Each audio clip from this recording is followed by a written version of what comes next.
आप देख रहे हैं सत्याग्रह लाइव। मेधा पाटकर ने प्रधानमंत्री मोदी और मुख्यमंत्री शिवराज सिंह चौहान पर गंभीर आरोप लगाए। विस्थापितों को कीड़े मकोड़े समझ रही है सरकार। सभी को न्याय मिलना चाहिए और उनका अधिकार भी मिलना चाहिए। नर्मदा बचाओ आंदोलन की नेत्री मेधा पाटकर के द्वारा आज स्थानीय विश्राम गृह मनावर पर पत्रकार वार्ता का आयोजन किया गया, जिसमें उन्होंने विस्थापितों के विभिन्न मुद्दों को उठाया और नर्मदा बैकवाटर और बांध की ऊंचाई विस्थापितों के मुआवजे के मुद्दों को उठाया।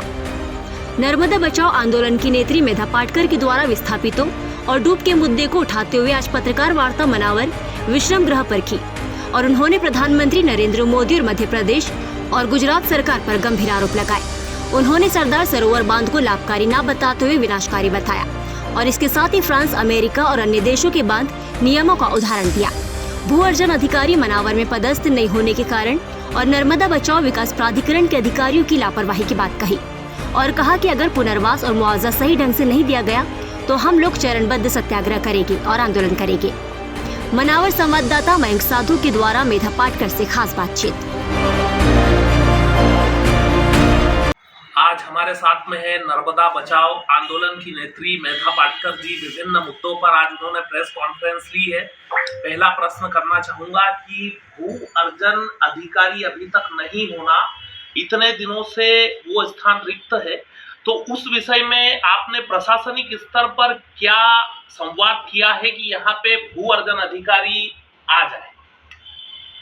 ऐसा है कि पुनर्वास हजारों का हुआ और कुछ हजारों का बाकी है मध्य प्रदेश में सरदार सरोवर के विस्थापितों में से। तो ये कैसे हो सकता है कि भू अर्जन और पुनर्वास अधिकारी हर तहसील के इन्होंने पद से हटा दिए, पद खाली रखा और वो जायजा जिम्मेदारी दी एसडीएम। अनुविभागीय अधिकारी हर तहसील के हमको ये कहते आए कि हमको तो इतना समय ही नहीं, हम इलेक्शन में लगते हैं, हम कभी वैक्सीनेशन में लगते हैं। तो हमने बार बार आवेदन दिए। आयुक्त महोदय एनवीडीए से हमारी 5 घंटे 7 घंटे चर्चा होती थी। पहला मुद्दा हमारा ये रहता था। वर्तमान में निराकरण की संभावनाएं कितनी दिखी आपको जब आपका संवाद हुआ? तो अभी वर्तमान स्थिति में वो नियुक्त कर रहे हैं या नहीं कर रहे? नहीं कर रहे, अभी तक कोई निर्णय नहीं आया। अगले आंदोलन में इस विषय में भी कुछ होगा? बिल्कुल, हम हर कार्यक्रम में ये मुद्दा उठा रहे हैं। और तो और शिकायत निवारण प्राधिकरण जहाँ 7,000 अर्जी पेंडिंग प्रलंबित है, वहाँ 5 न्यायाधीश भूतपूर्व न्यायाधीशों की नियुक्ति होगी। ये 16 जनवरी 2015 का सुप्रीम कोर्ट का फैसला है हमारी याचिका में। फिर भी वहाँ के पद भी महीनों तक खाली रहे। इसके साथ ही जो मुआवजा अभी सर्वे की बात चल रही है, प्रशासन बोल रहा है मुआवजा देंगे, ये देंगे, तो अभी जो सर्वे नहीं हो रहा है उस विषय में आप क्या कहना चाहेंगे? प्रशासन को उस ओर मजबूर करेंगे कि इनको मुआवजा मिले जो पीड़ित हैं उन लोगों को? सर्वे नहीं करना है, सरकार को पंचनामा करना है। पंचनामा एक कानूनी जांच होती है। कहीं भी आपदा आती है, ये शासन निर्मित आपदा है, प्राकृतिक आपदा हो या शासन निर्मित हो, मानव निर्मित हो, आपदा में जो नुकसान होता है उसकी तत्काल जाकर अनुविभागीय अधिकारी के नेतृत्व में जांच होनी चाहिए, जायजा लेना चाहिए। उस पर 5 गांव के पंच और अधिकारी कर्मचारियों के सही सिक्के के साथ पद लिखते हुए हस्ताक्षर होने चाहिए और नुकसान का पूरा ब्यौरा और अंदाज कीमत का होना चाहिए। इन्होंने किस कारण डूब आई, इसमें अतिवृष्टि केवल लिखा तो हमने उस पर आपत्ति उठाई और फॉर्मेट बदलवाया। आज भी थोड़े गांव के पंचनामे हुए हैं, धार में विशेषता पर बड़वानी में तो पंचनामे नहीं हुए। मीडिया भी अतिवृष्टि लिख रही है, सारे समाचार पत्रों में अतिवृष्टि से प्रभावित ही लिखा जा रहा है, तो उस विषय में मीडिया को कुछ कहना चाहेंगे आप? हाँ बिल्कुल, आप मीडिया अगर सत्यवादी नहीं होगी और सत्य शोधवादी नहीं होगी तो फिर माध्यम गलत होने से सच्चाई कैसे पहुंचेगी जनता तक? आज हमारे घाटी के एक एक गांव के जो 38 साल से लड़ते आए हैं, सेमलदा के रणवीर भाई हो कि एकलवारा के देवी सिंह भाई हो, हमारे कार्यकर्ता हो, सभी को पता है इन सब मुद्दों पर हमारी कैसी बहस बार बार चली है। हमने कैसे कहा कि बैक वाटर लेवल बदलकर 15,946 परिवारों को बाहर किया, वो गलत है।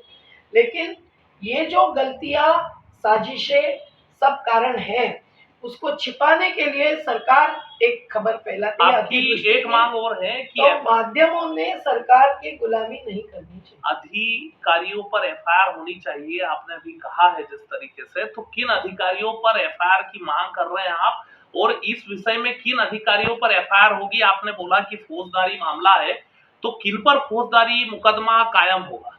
देखिए, ये तो हम लोग अपनी रणनीति बनाएंगे। पहले तो ये जान लीजिए कि जो भूतपूर्व नर्मदा विकास मंत्री थे गुजरात के, जय नारायण व्यास, उन्होंने ये बात कही है कि ये फौजदारी अपराध है और इसमें ऊपर कार्रवाई होनी चाहिए। अभी आपने भी कहा, तो हम आपकी भी भी कह रहे हैं, हम कानूनी कार्रवाई कौन से स्तर की करेंगे, कैसे करेंगे, अगला ये हम आंदोलन। लोग उसके पहले भी हम लोग संवाद के बिना कभी कानूनी कार्रवाई में नहीं जाते हैं।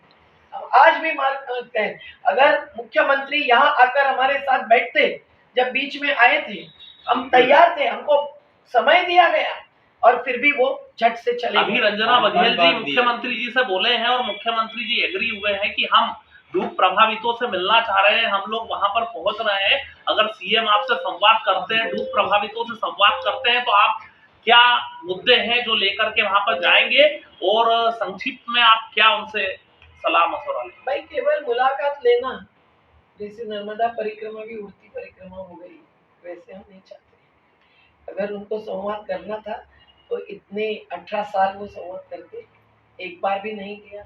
इतना भ्रष्टाचार झा आयोग के द्वारा हमने उजागर किया, एक पर भी कार्रवाई नहीं की।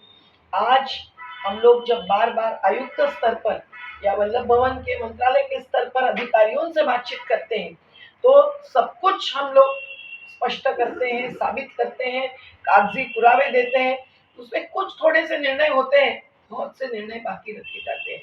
तो इस बार भी वो क्या युद्ध स्तरीय कार्रवाई करेंगे तो आज जो बेघर हुए हैं उनको आवास देना, जिनका के प्लॉट देना बाकी है, घर प्लॉट, उनको घर प्लॉट देना, जिनको आजीविका के साधन देने बाकी है, जैसे कुम्हारों के लिए जमीन, वो देना, 5,80,000 घर के लिए अनुदान खास करके गरीबों को देना, और तो और जो बसाहटों में सुविधाएं वो नहीं दिए, और बिना भू अर्जन घर और खेती डूबी है तो उस पर अपनी भूल मंजूर करते हुए कार्य करना, ये हम चाहते। अगला कोई आंदोलन आपके द्वारा? आंदोलन तो लगातार चलता रहता है, उसे आंदोलन कहते हैं। कार्यक्रम तो हमारे अभी तक 4 जगह लोगों से चक्का जाम हो चुके हैं। हम कार्यक्रम तो करते रहेंगे, पर अहिंसक सत्याग्रही रहेंगे। हमारी आज मांग ये भी है कि सरदार सरोवर का स्तर 122 मीटर पर रोका रहना चाहिए, क्योंकि हजारों लोगों का पुनर्वास हुआ है, पर हजारों का बाकी है।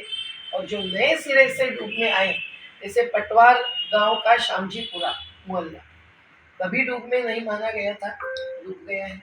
एकलवारा, जो घर का मुआवजा नहीं दिया।